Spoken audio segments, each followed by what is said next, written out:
Hello and welcome to Civil War Weekly, the podcast that answers the question, what happened this week in the American Civil War? I'm your host, Tim Patrick, and this is episode 165, May 13th to May 19th, 1864. Last week, we covered the Battle of Spotsylvania. Now that we have fought that battle and the one at the Wilderness, we'll continue with the other prongs of the Virginia offensive that was masterminded by Ulysses Grant. I think it makes the most sense to remain in the Old Dominion and have these play out for a bit and then backtrack a tad to cover Atlanta in its entirety. Just rest assured that we'll give that the full treatment that the campaign deserves, so if you're wondering when and will we ever get to the Peach State, it will be very soon. For this week, as mentioned, we remained in Virginia. We will continue the maneuvering of the armies on the main stage, but let's also take a look at what's going on in the Shenandoah Valley. Before we do that, though, we need to talk about some Patreon content, and of course, this month's Patreon episode is going to be very relevant to this episode here. It's actually going to be a movie review, and this one's going to be The Field of Lost Shoes, and that movie is actually going to depict the Battle of Newmarket, mostly through the lens of the VMI cadets. So, it is an interesting movie. It's a newer movie that was made, and we will be talking about the historical accuracy and just the general thoughts surrounding this movie and why it was made. So, if that sounds like something that would interest you, there is a link to the Patreon in the show description, and those proceeds do go toward the general upkeep of the show. We did do some picture slideshows here as well. We did the Wilderness. We did a statistical analysis a while back. We also do memoir reviews, so talking about particular memoirs from individuals. We've done John Singleton Mosby in the past, so if you want to hear more about those, there is a link to the Patreon once again, and you're greatly appreciated for those contributions.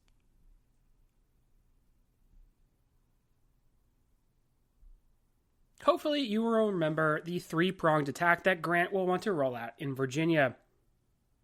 Butler is going to move up the peninsula, Meade overland, and Franz Sigel in the valley, hopefully to crush the breadbasket of the Confederacy.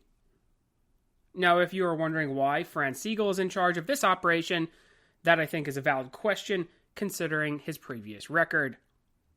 The answer, of course, is that going into an election year, it's going to be important for Lincoln to still hold on to the German vote, and of course Sigel is still popular with those citizens. Besides Sigel, Robert Milroy was also going to be considered to take over in the region. Remember, Benjamin Kelly had been the lead of the department. We discussed him actually during the Gettysburg Aftermath and the William Wing Averill raids. However, Eliakim Scammon, also discussed in some of the actions in West Virginia, had been captured, and so Kelly was on the outs. Milroy, of course, was heavy-handed, albeit familiar with the region. The stain of 2nd Winchester had not really yet subsided, so it would be Sigel for sure. Now, Sigel originally would have O.C. Ord as well. You remember Ord having served with Grant, but Ord would not get along with Sigel, who he considered to be of limited ability, and thus he would be relieved. Grant would also share that opinion, saying that if Sigel could not skin, then he could certainly hold a leg while others did it. Sigel's movement, of course, was in connection with the other operations. A main force would operate in the valley itself, moving south towards Stanton, which was considered a key city and also a railroad hub for the Confederacy. George Crook would combine with William Wing Averill, advancing from the west in a two-pronged effort. If anything, Sigel was a good organizer, putting together a command of roughly 23,000 men, albeit they were scattered. There were some regiments who were better equipped and disciplined than others, and even some who had been reforming following Winchester. The 28th Ohio would probably be at the forefront of the regiments, them having been at Burnside's Bridge. Jeremiah Sullivan would be the senior division commander, Sullivan having at one point been a graduate of the Naval Academy. August Moore would be 1 brigade commander, Moore having served in the 28th. Joe Thoburn, a school teacher and physician before the war, would command a 2nd. Julius Stahel, the Hungarian we have met before, would command the cavalry. For the Confederates, Sam Jones is on the outs, as we have mentioned. John Breckinridge, also a cast-off of sorts, will be in. He will have an equally tough task that Jones had, with really only 7,000 men on paper to cover a large region that included some of East Tennessee, the western part of Virginia, and Virginia. What he would have is an experienced cavalry officer in John Imboden. Now, we have talked about him before, especially during the Gettysburg campaign, and he now had been assigned to the Shenandoah Valley, although he is reluctant in that role. You, of course, remember John Imboden. He's the one that records Lee's true, shall we say, emotion following the Battle of Gettysburg. We read a quote of his writing about that afterwards. Despite having battlefield veterans, including Eccles Brigade with the 23rd Virginia, commanded by George Patton Sr., and another brigade commanded by Gabriel Wharton, reserves were being called up. This included not just militia units, but also the VMI cadets, anything that could be thrown against the federal advance. Imboden's cavalry would be supplemented by McNeill's Rangers, Mosby's Rangers, and additional support from Harry Gilmore, a similar command from Maryland. Gilmore's Maryland command was actually a little less disciplined outfit than those of Mosby and McNeill. In fact, Gilmore was facing a court-martial for his men having robbed civilians during a raid. Just to illustrate that it really was all hands on deck, though, Gilmore would be allowed to command his troops in the field. Sigel would leave Martinsburg and advance out to occupy Winchester in late April, early May. At Winchester, despite his orders of having to move up the valley, he would pause and conduct reviews. While these did not go well, as they were not necessarily conducive for morale, several individuals in his army actually write about that, there would be some emphasis placed on the searching of the civilians' homes for any kind of contraband that would otherwise aid Confederate raiders. Some of the soldiers who had been in Milroy's command were returning for the first time and still saw their dead comrades buried in shallow graves about town. Now, speaking of those Confederate raiders, Mosby and McNeill would jump into action. Mosby would raid the federal supply, and McNeill would damage railroads. Union cavalry patrols would prove ineffective to catch them. So far, the campaign was off to a rocky start. The question many had was whether the Union troops would advance or simply return to Martinsburg. John Breckinridge was gaining time to try to organize a defense. He was wary of Sigel and now had reports of Crook and Averill on the move as well. As mentioned, reserves, including the cadets, were going to have to be called up. With the addition of veteran infantry regiments, John Hunt Morgan would be assigned to him, as would additional cavalry units in the South. He would just have to wait and see if the Federals would rumble down the Valley Pike, the macadamized path that the armies had already trod upon. As the reserves gathered, Breckinridge would receive the unfortunate news of what was happening elsewhere, which we will cover at the back half of the episode. Imboden, meanwhile, was planning on maybe launching some kind of offensive action. He would ambush and chase a column trying to move to Winchester, capturing all supplies the force had, but it did take him away from the front of Sigel, who decided he would start to advance out of his position toward the enemy. The various cavalry bodies of the rebels would do their best to delay him, and to be fair, Sigel seemingly was not interested in any kind of aggressive advance. This would be even after, a la McClellan, he's able to capture dispatches Breckinridge was sending to Imboden. He would receive word that the cavalry in his front was quite light. In fact, Harry Gilmore and a small amount of men were really the only force there. Despite Mosby's companies still operating in the area, action including capturing the payroll of the 21st New York Cavalry, there was a real opportunity to press this new advantage.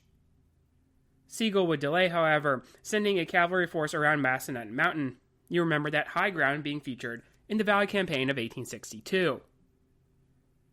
Jackson, remember, marches around Massanutten Mountain and is able to hit Front Royal, and then he's able, in the First Battle of Winchester, to really lay a big L on Nathaniel Banks.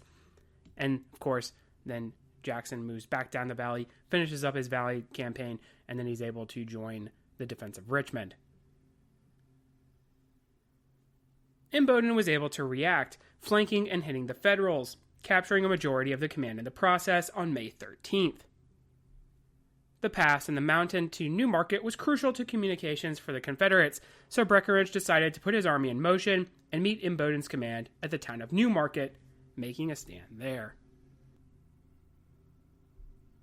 May 14th would hopefully be a conjuncture of Imboden with the infantry.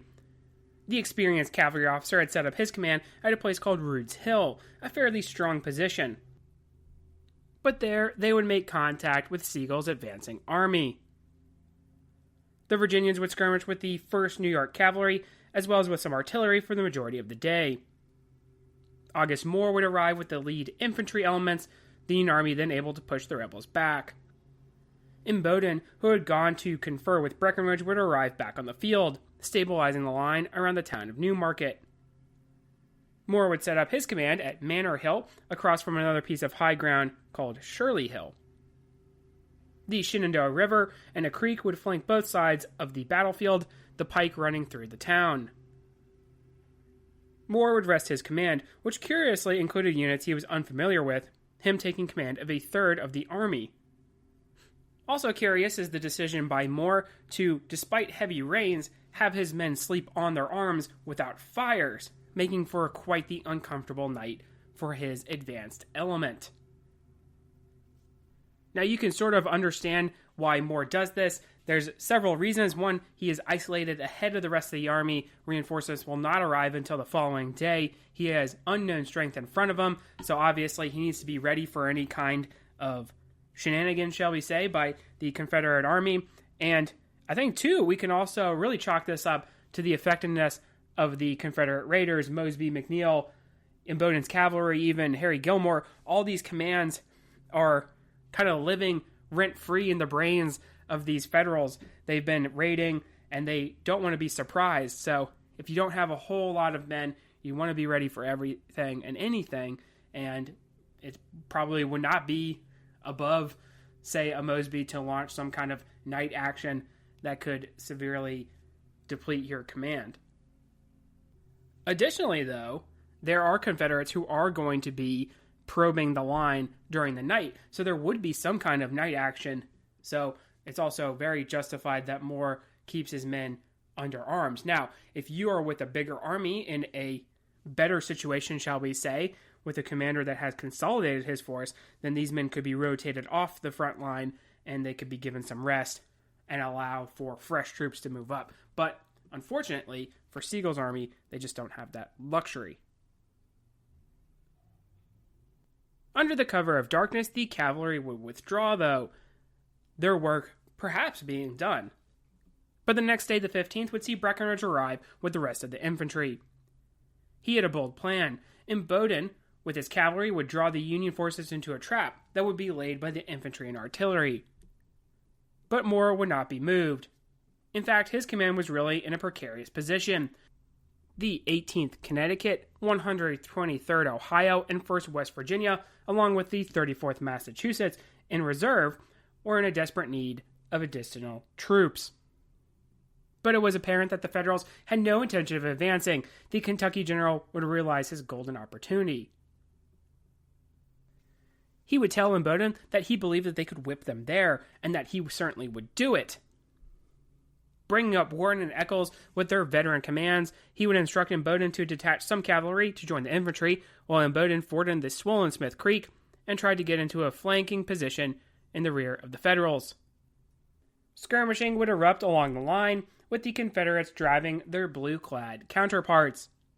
Reportedly, a Massachusetts soldier would find some humor in the proceeding, their colonel having the habit of crying out for an orderly to ascertain who fired shots during camping situations. When the firing started, there was one private who called out, "Orderly, go ascertain who fired that shot." But the Federals again were in a tough spot. Sigel would write that he had every intention of giving battle, even though he had also decided to withdraw more. It would be too late given that Breckinridge had arrived with his forces, pressing his hand.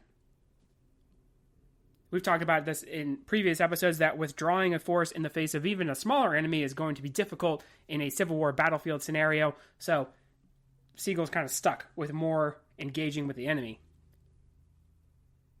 Still, the Union troops realized they needed to fall back given the pressure that the rebels were now laying upon them.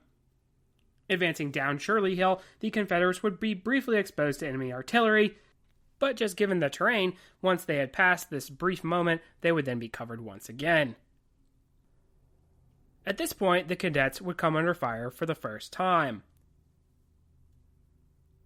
Moore would leave the 123rd and 18th to check the advance while his guns retired. The Union line was in a tough position now. The Confederates were able to overlap them, meaning that the Northerners were forced back, past a farm called the Bushong Farm, and forming a new line. Sullivan's regiments arrived, the 54th Pennsylvania and 12th West Virginia stabilizing the position. Stahel would be forced to retire, and Bowdoin having made it across the creek, and then firing from a knoll there.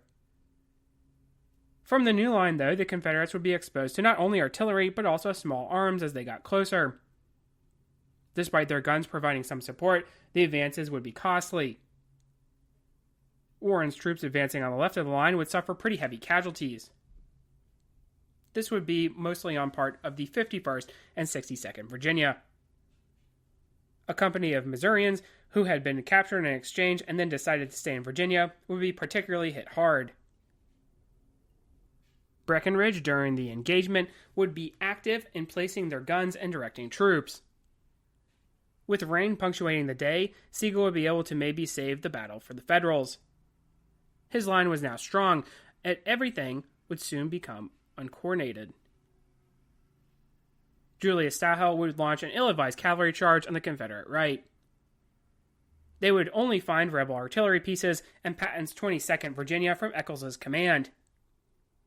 They would blunt the enemy dash fairly easily. Around the same time, the Confederate center would be in jeopardy. An orchard fence around the Bushong farm would be crucial. Throwing in the reserves, the VMI cadets would launch forward, taking some casualties in the process. The Union line had already put into motion the attack to try to gain the center and break the rebels. This was a poorly executed assault, however, the regiments advancing unsupported and receiving fire from their flanks, especially from Eccles' relatively fresh command, as well as Wharton's units reforming. The 34th Massachusetts would suffer some 43% casualties, with the 54th Pennsylvania some 36%, and the 1st West Virginia also roughly dealt with. Thus, the regiments would be reeling. Sigel would be criticized for not operating efficiently on the field, one account saying he spent most of the time speaking German, which would not be efficient for the English-speaking officers. While the infantry had advanced, this would take the artillery out of the equation, and now with their expulsion, the artillery was exposed. Members of the 51st Virginia and 26th Virginia Battalion would capture a portion of one battery on the Federal right. In the center, the VMI cadets would earn glory with a mad dash through a muddy field, capturing some more Union guns. A Sergeant Evans would plant the cadet colors on the captured guns, waving them proudly over their prizes. An account of the charge would be as follows. As a military spectacle, it was most beautiful, and as a deed of war, it was most grand. When such young men fall in a cause in which they believe, whether it is intrinsically right or wrong, one may realize the sadness of cutting off a life so full of promise. Yet all, those who approved and those who opposed the cause they died for, will accord him the tribute of sincere respect and admiration. I don't believe the history of the war contains the record of a deed more chivalrous, more daring, or more honorable than the charge of these boys to a victory which veterans might well boast. The cadets, of course, would not be without losses. Cadet John Wise, who's the son of Henry Wise, the former governor and current general of Confederate forces in Virginia, would write as such. We came upon the bodies of 3 cadets. One wearing the chevrons of a first sergeant lay upon his face, stiff and stark, with outstretched arms. His hand had clutched and torn up great tufts of soil and grass. His lips were retracted, his teeth tightly locked. His face, as hard as flint, with staring, glassy eyes. It was difficult to recognize that this was all that remained of Cabell, who, a few hours before, had stood first in his class, second as a soldier, and the peer of any boy in the command in every trait of physical and moral manliness. A short distance removed from the spot where Cabell fell, and nearer to the position of the enemy, lay McDowell. It was a sight to rend one's heart. That little fellow was lying there asleep, more fit indeed for a cradle than a grave. He had torn open his jacket and shirt, and even in death lay clutching them back, exposing a fair white breast with its red wound. We had come too late. Stannard had breathed his last, but a few moments before. His body was still warm, and his last messages had been words of love to his roommates. Poor Jack, playmate, roommate, friend, farewell. With the cadets having finished off the Federals, the battle was essentially over. Imboden was unable to gain the Federal rear. Any pursuit additionally would be dissuaded by the arrival of the remaining regiments and a fresh battery. The rebels would eventually occupy the Rude Hill position, Sigel having retreated. Casualties for the engagement were fairly high, the Union suffering a total of 762 compared to 587 Confederates. Sigel would retreat all the way up the valley, eventually occupying his old headquarters near Woodstock at Bell Grove. David Hunter, who he met a good while back, would take over for him shortly afterward, and he would bring with him a regiment of heavy artillery, adding back to the numbers of the army. Breckinridge would have to return to Stanton, as his men were going to be necessary to Lee sooner rather than later. So in a weird way, we're actually kind of done with Franz Sigel now, and a guy who we pretty much started all this off with way back in 1861. He was involved in some of those actions that we had, those early actions in Missouri. He obviously was at Wilson's Creek. He's been involved in battles such as Second Manassas, and now Newmarket is kind of the end for him here. And with a battlefield loss, it's acceptable to remove him from command and move him into a more administrative position so that way he can't be hurting you in the field, but he's also going to be helping that German vote. Now, David Hunter is also going to be a political general, a political appointee. He's going to see a little bit more success as we will come across in a future episode. I think John Breckinridge is one of these officers who turns in some so-so performances, I should say, right? He gets a lot of blame from Bragg. He doesn't perform particularly well at Chattanooga, but he is kind of the right guy for the job. He has enough experience. Him also being a political general, it's kind of interesting. We have a Confederate political general versus a Union political general in this battle, but he has enough experience, having fought in some pretty major battles throughout the sub-theater of the war, shall we say, that he is able to glean off of that experience and end up turning into victory here for the Confederates. A much-needed victory, by the way, with Grant's army still kind of rumbling down. And, obviously at this point, if we're here at the 14th of May, we're in the Spotsylvania kind of portion that we just talked about last week, and Grant's not going to be giving up. Spoiler alert, so he's going to be moving on here. While we fought the Battle of Newmarket, we must also talk about the action that Averill and Crook undertook in their push of the two-pronged effort. Averill originally was going to Saltville to destroy the vital works there, but combining with Crook and also destroying the Virginia and Tennessee Railroad would also be seen as a big objective. Their action would result in the battles of Cloyd and Cove Mountain. At the same time, the Battle of Spotsylvania is raging in central Virginia. Crook would move 3 brigades to a place called Cloyd's Mountain on May 9th. Albert Jenkins had there set up a strong defensive position, dinging his troops in. Jenkins, remember, had served in the Gettysburg Campaign, and though he had been recently taking over the small amount of troops, he was a good choice for the defense.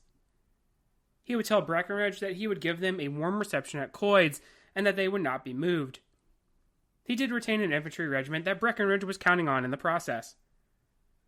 Crook would have an Ohio Brigade under future President Rutherford B. Hayes, William McKinley also serving, and 2 additional brigades under Carl White and Horatio Gates Sickle. White was a physician and had served not only in Mexico, but also had seen action so far in various theaters. Sickle had been an officer in the Pennsylvania Reserves, seeing action in the East. These brigades would all fall on Jenkins, putting much pressure on his center. While the Confederate cavalrymen tried to shift men around, he would be mortally wounded, being captured by the attacking Federals. The Confederates would then withdraw, the Union troops holding the field, but at a high cost. A lot of hand-to-hand fighting would punctuate this action, which sees 688 Federal casualties compared to 538 for the Confederates. Pretty high numbers, 10% and 23% of the forces respectively.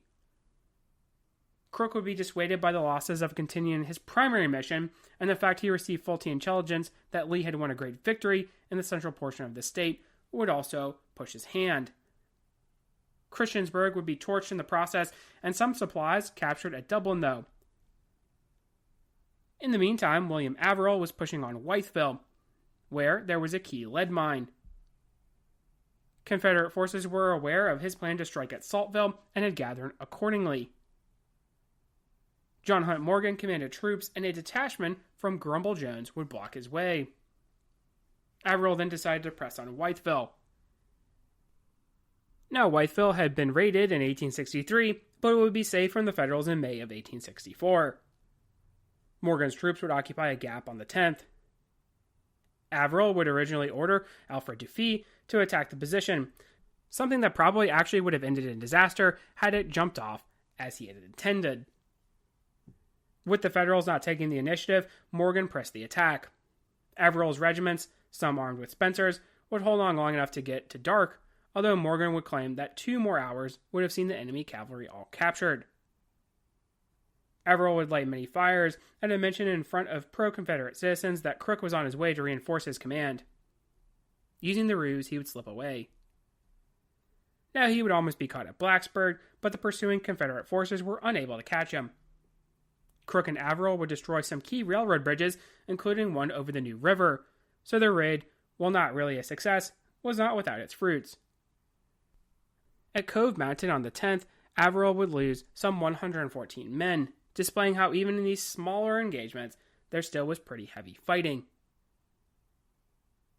It also kind of gives us a good idea of how, shall we say, far John Hunt Morgan has sort of slid, right? He's kind of not the same after some of these actions, including his raid into Ohio, where he loses the majority of his command. He's still a revered cavalry commander. He still has some kind of ability, as we can see during Cove Mountain, which is probably a battle that you had not heard of previously. And it is a little bit chalking up toward the redemption of John Hunt Morgan, right? He hasn't really performed particularly well, as we have mentioned here. He has not rejoined any major army. But it's also going to lead into his confidence to try to launch some additional raids, including one here later in the summer, where he's going to go to Kentucky, and it's not really going to go particularly well for him, and then another one into Tennessee that will really not go very well for him, but we will get there soon enough. With that, we will let today rest. We looked to one of the other offenses in Virginia Grant had envisioned for pinning down Lee and his army in Northern Virginia. The Battle of Newmarket would end the first phase of these operations, but the Union Army would soon return. Next week, we will cover the other wing of the moves Grant was making in Virginia. We will also move to our main event, to the North Anna River, and fight a battle there. If you like what you hear, please make sure to leave a review. Posted in the description should be a link to the website as well as Patreon. Support for the general upkeep of the show is greatly appreciated. Feedback is always welcome. Questions, comments, concerns. The email is cwweeklypod@gmail.com. Thank you so much for listening, and have a great week.